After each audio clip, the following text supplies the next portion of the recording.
Morning with Farah. Welcome back ATV morning آپ دیکھ رہے ہیں اور آج احمد سعید صاحب ہمارے مہمان ہیں. آپ انہیں اچھی طرح سے جانتے ہوں گے یقیناً. ان کی آج کل جو سوشل میڈیا پہ بہت سارے آپ نے کلپس دیکھے ہوں گے.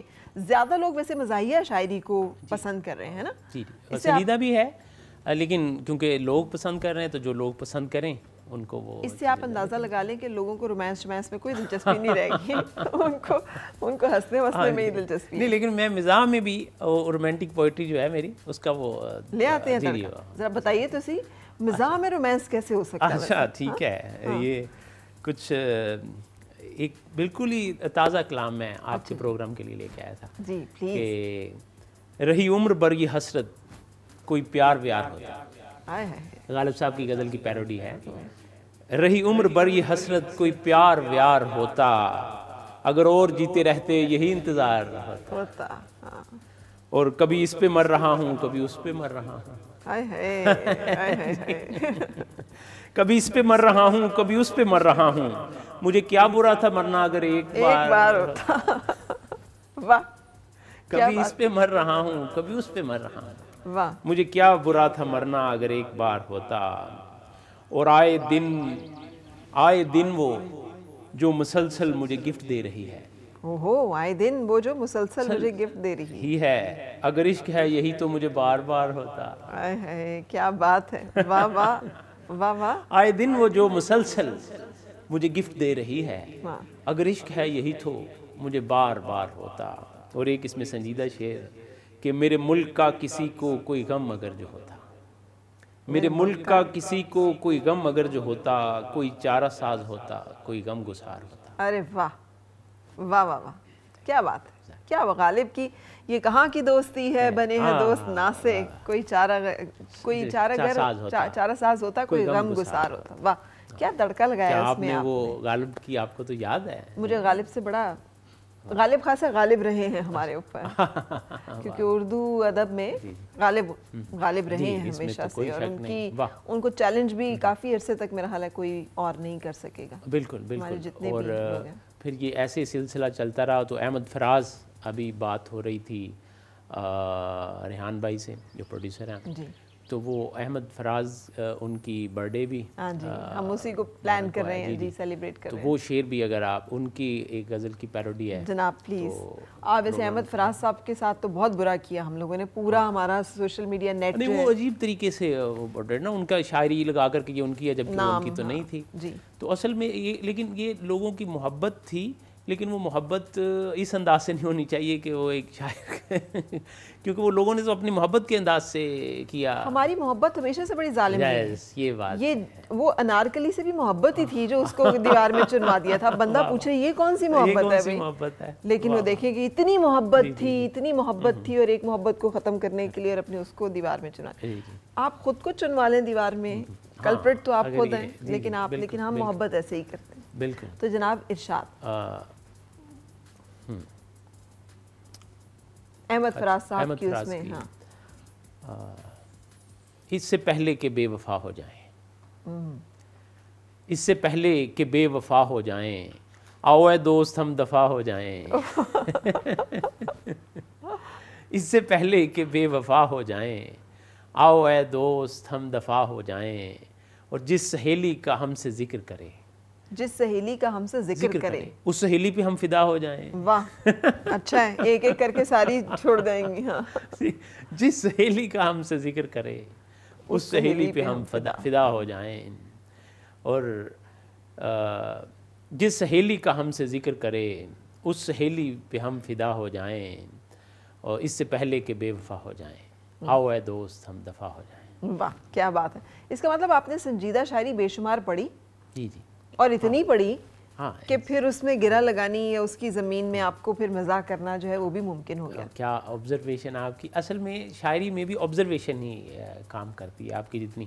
اور یہ واقعی صحیح بات ہے کہ میں احمد فراز اور ناصر کاظمی صاحب اور بے شمار جو بھی فائز احمد فائز علامہ صاحب جتنے بھی شاعر ہیں جون صاحب ہیں جو ان کو پڑھتا گیا کئی دفعہ ایسے ہوتا تھا کہ میں نے رات کو کتاب لی ہے تو ساری رات جب تک وہ ختم نہیں ہوئی مجھے نیند نہیں آئی. مجھے بھی نیند نہیں آتی. جی جی. میں کتاب پڑھنے سے مجھے ڈر اس بات سے لگتا ہے احمد سعید صاحب کہ وہ شروع ہو جائے تو پھر وہ میں اسے رکھ نہیں سکتی, کچھ اور کر نہیں سکتی, مجھے مڑ مڑ کے اس کو کمپلیٹ کرنا پڑتا ہے. سو یہ ہوتا ہے جب آپ کو چسکا کسی چیز میں, یو انجوائے اٹ نا, پلیجر لیں. اس چیزوں کا چسکا لگ جائے تو زیادہ اچھا ہے. بہت اچھا ہے. تو یہ آپ کو کب لگا تھا اور کس عمر میں لگا تھا, اور کیا ساری زندگی فیصل آباد سے ہی تعلق, اور کیسے یہ ہمارے سامنے آج جو شخصیت ہے یہاں تک کا سفر کیسے ہے؟ یہ کوئی 17-18 سال کا تھا میں جب یہ شاعری شروع ہوئی, 16-17 سال کا جب آپ نے شعر کہنے شروع کیے, اور 2 سال ہو گئے میرے خیال ہے اس کا. اچھا چلے شکر ہے, بس جلدی سے آپ نے وہ کر لیا سفر سارا. ٹھیک ہے. اچھا 17-18 سال میں آپ نے شعر کہنے شروع کر دیا. تقریباً فرسٹ ایئر میں تھا, لیکن 10th کلاس میں بھی کچھ اس طرح کا شوق تھا. ویسے ڈبیٹس میں کیا کرتا تھا اپنے اسکول, یہ والد صاحب کی طرف سے تھا, تو وہ شعر کیسے پڑھا جاتا ہے, تلفظ جو ہے یہ میرے والد صاحب نے مجھے سکھایا. تو وہ پھر اشعار پڑھنے اور پھر ان سے وہ اشعار سے محبت ہوتی گئی. پھر ایک دن خود ہی, اب مجھے وہ پہلی غزل یاد تو نہیں ہے کچھ چیزیں, لیکن وہ مجھے یہ یاد ہے کہ وہ 10th یا فرسٹ ایئر کا میں اسٹوڈنٹ تھا جب وہ میں نے پہلی کوئی چیز لکھی تھی. میں نے بھی لکھی تھی ایک. جی وہ سنائیں. اس زمانے میں لکھی تھی, ایک ہی شعر یاد ہے. جی وہ بھی پتہ نہیں کیا تھا, کیسے تھا. محفل میں بھی تنہائی میرے ساتھ رہی ہے. واہ, اچھا سوری میں نے آپ کو روک لیا یہاں. کیوں روکا؟ کہ آپ کا پورا ریدم میں ہے, یہ ریدم میں ہونی چاہیے شاعری, اور وہ آپ تو بس یہ کہ محفل میں بھی تنہائی میرے ساتھ رہی ہے, لوگ جانے کیسے تنہا بھی تنہا نہیں رہتے. واہ واہ واہ واہ. پتہ نہیں کیا, اگر آپ لکھتی رہتی تو آپ میں ایک شاعرہ جو ہے وہ موجود ہے, لیکن وہ ظاہری بات ہے انسان اپنی فیلڈ میں کئی دفعہ اتنا مصروف ہو جاتا ہے. احمد سعید صاحب, it's a very painful process. یہ جو شاعری لکھنے کے لیے آپ کو بہت دکھی رہنا پڑتا ہے, بڑی تکلیف میں سے گزرنا پڑتا ہے. وہ مجھے اچھا نہیں لگتا. از اٹ ٹرو کہ شاعر جو ہیں وہ کوئی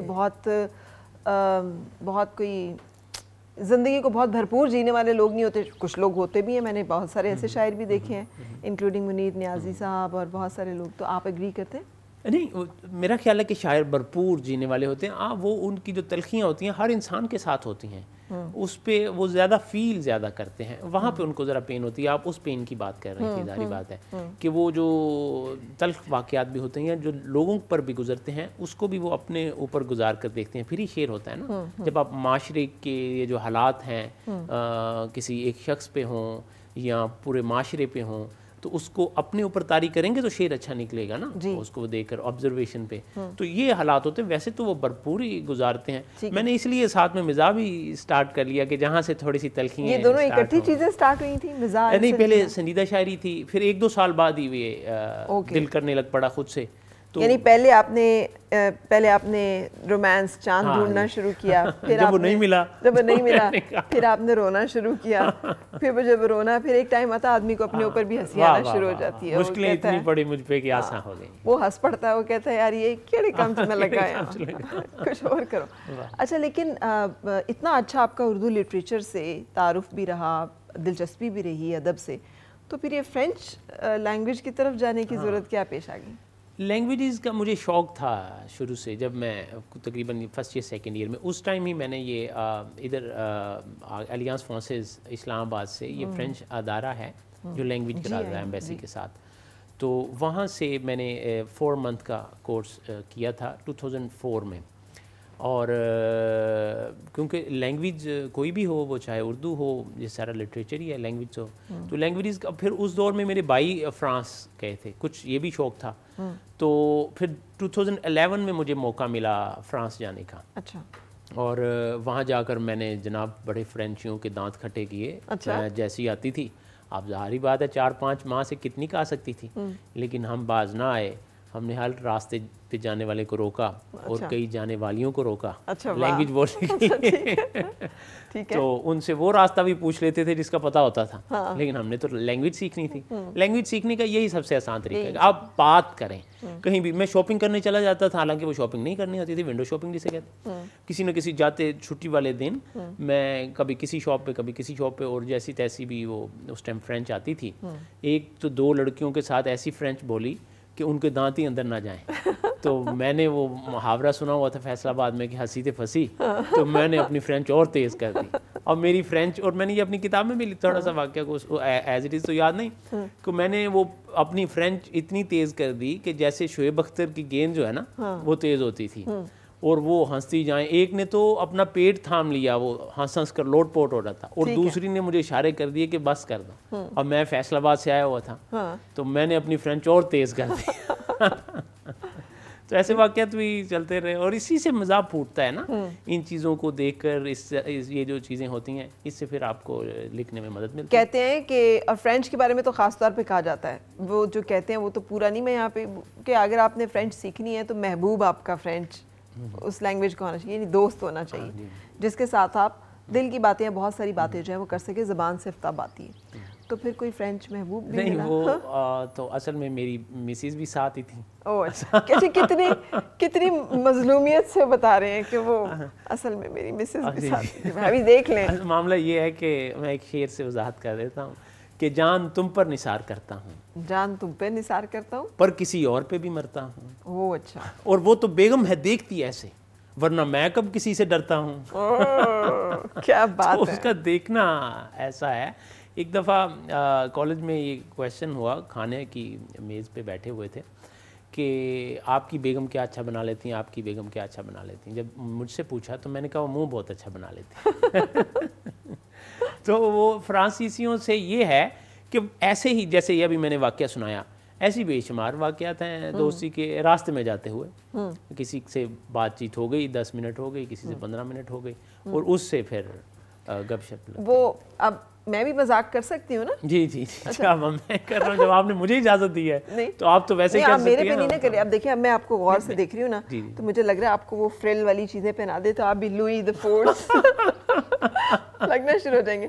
آپ کی شخصیت میں وہ فرینچ کا ایک جو ہے نا کہیں نہ کہیں جھلک موجود ہے نا.